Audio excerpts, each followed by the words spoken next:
This idea came to me a long time ago when I was teaching life studies.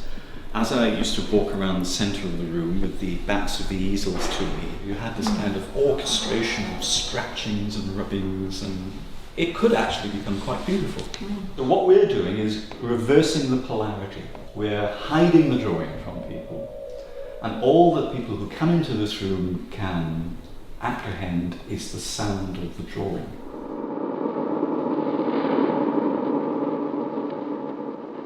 What Adam is doing is generating sounds through a electroacoustic drawing board, and this is a bespoke device. It's a chamber, rather like a guitar or a double bass, and it's got a microphone inside it. That's then fed through this complex of wires as an amplified sound to where I am.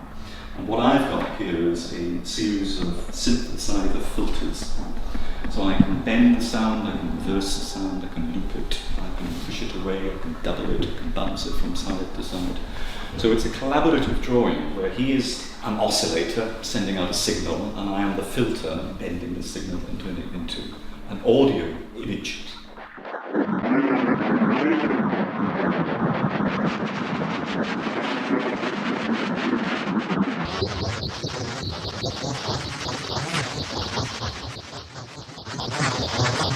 It's sort of the ethos of the department to look critically at traditions, the very fundamentals of what we do in art, drawing in this instance. I'm trying to find ways in which I can meaningfully work alongside my students so that we can together arrive at new knowledge and new techniques.